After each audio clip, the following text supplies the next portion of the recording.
और बड़ी खबर, एमपी के छतरपुर के बागेश्वर धाम आचार्य धीरेन्द्र शास्त्री के दिव्य दरबार तो चल रहा है, लेकिन देश भर से बाबा के भक्त छतरपुर में मौजूद हैं। इस बीच एक ऐसी खबर आई है जिसने सबको चौंका दिया। खबर है बागेश्वर महाराज के दरबार में मौजूद एक महिला की बीमारी से मौत हो गई है। महिला को किडनी की बीमारी थी और 1 महीने से ही वो छतरपुर धाम में अपने पति के साथ मौजूद थी। सवाल यह है कि किडनी की गंभीर मरीज का बागेश्वर धाम में क्या इलाज हो रहा था। दरबार के इस दावे पर भी सवाल खड़े हो रहे हैं कि वहां गंभीर से गंभीर का इलाज भी सफल हो जाता है। आज हम इन सभी सवालों की पड़ताल करेंगे। इन सारी घटनाओं पर बागेश्वर धाम का पक्ष भी आपके सामने होगा।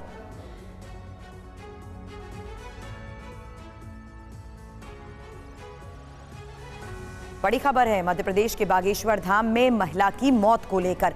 किडनी के इलाज के लिए बागेश्वर धाम में ही ये महिला रुकी हुई थी। यूपी के फिरोजाबाद की ये महिला रहने वाली बताई जा रही है। 1 महीने से बागेश्वर धाम में ये महिला थी।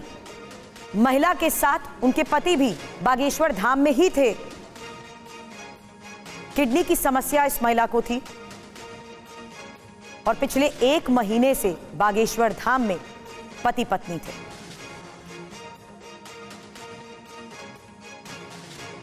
हमारा गांव है महाराजपुर, पोस्ट हिम्मतपुर, जिला फिरोजाबाद, थाना नारी। क्या दरबार में लगने वाला था, वहाँ बैठे थे, बैठा भी चलाया था। मैं परिक्रमा लगा के गया हूँ। तब तक इसकी तबीयत थोड़ी ख़राब हो जाती थी, कल भी हो गई थी, फिर कुछ सही हो गई थी। बहुत देने के बाद पुलिस वालों ने वहाँ से नहीं, यहाँ से हटा, गाड़ी में डाल के 2 घंटे इधर रखा खेतों में। फिर एम्बुलेंस बुला के जिला में चेक करवा लूँ, वहाँ से भगा दिया।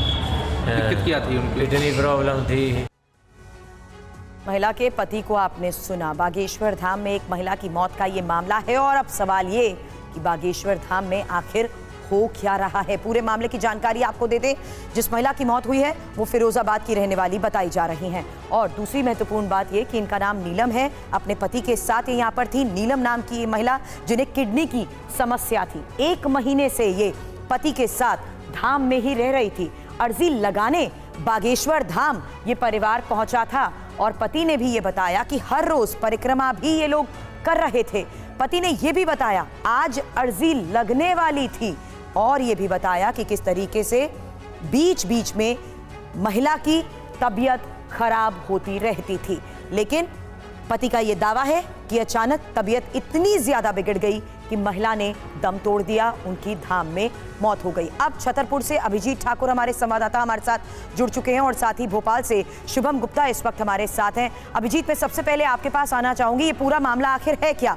क्योंकि बड़ी बात यह है, किडनी की समस्या इस महिला को थी, 1 महीने से बागेश्वर धाम में थी। इलाज को लेकर यहाँ पर आखिर हो क्या रहा था? अचानक मौत कैसे हो गई?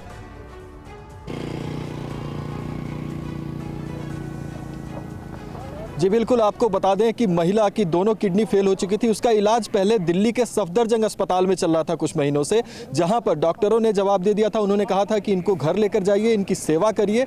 और जैसा कि आपको जानकारी होगी कि जब किडनी फेल होता है तो डायलिसिस एक रेगुलर इंटरवल्स पे कराना पड़ता है। लेकिन उनके पति बागेश्वर धाम लेकर आ गए, क्योंकि इतना प्रचार हो चुका है कि असाध्य रोगों का इलाज भी बाबा एक पर्ची निकाल कर देते हैं। और महिला के पति को और महिला को भी ये विश्वास था कि वो अर्जी लगाएंगे, यहाँ पर परिक्रमा लगाएंगे और बाबा के दरबार में जब उनकी अर्जी सुनी जाएगी तो इस असाध्य रोग का भी इलाज हो जाएगा और वो ठीक हो जाएंगी। पिछले 1 महीने से वो इस चीज के लिए मशक्कत कर रहे थे कि बाबा के दरबार में उनका नंबर आ जाए, बाबा उनका मर्ज सुने, कुछ पर्ची निकाल दे और कुछ चमत्कार ऐसा हो कि उनकी दोनों किडनियां काम करने लग जाएं और उनकी जिंदगी लंबी हो जाए। लेकिन अचानक से उनकी तबीयत खराब हुई। चूंकि वो 1 महीने से यहाँ पर रह रहे थे और यहाँ पर रहना जो है वो बहुत ही जो स्थितियां हैं वह आदर्श नहीं मानी जा सकती हैं। एक इस तरह के मरीज के लिए उपचार की व्यवस्था भी यहाँ से कई किलोमीटर दूर है और अस्पताल भी कई किलोमीटर दूर है। 1 महीने से वो यहाँ पर रह रहे थे और जिस तरह का खान पान और रहन सहन था उसमें तबीयत उनका बिगड़ना लाज़मी था। लेकिन शुभम इस वक्त हमारे साथ है। अभिजीत, आते हैं आपके पास। शुभम, क्या किया जाता है आखिर धाम में? किस तरीके से अर्जी लगाने की ये पूरी प्रक्रिया होती है? क्योंकि यहाँ तो ये बताया जा रहा है कि 1 महीने से ये अपनी अर्जी लगाने की कोशिश कर रहे थे, लेकिन उसमें सफल नहीं हो पाया। आखिरकार महिला की जान चली गई। देखिए बिल्कुल सुरभि, जब हम भी बागेश्वर धाम पहुंचे थे तो अर्जी लगाने का जो धीरेन्द्र कृष्ण शास्त्री का दावा है वो यही कहना है कि आपकी अर्जी अभी स्वीकार नहीं की गई है, जब स्वीकार होगी तब आपको बताएंगे।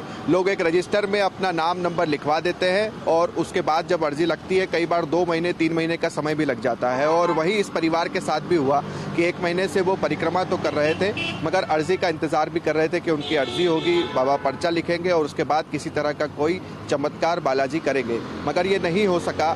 और उनके पति जो थे वो इस वक्त जब मौत हुई थी तब परिक्रमा पर ही गए थे, जब वापस आए तबीयत ज़्यादा खराब हुई और पुलिस ने कुछ देर के लिए उन्हें बाहर रखा और उसके बाद उनकी मौत हो गई। और ये सिर्फ एक मामला नहीं, इसके अलावा 2 और भी मामले हैं जो कि काफ़ी महत्वपूर्ण हैं, क्योंकि उत्तर प्रदेश का ये मामला है जहां पर एक शुभम, मैं आपके पास आती हूँ, बाकी मामलों के बारे में भी आपसे जानकारी लेती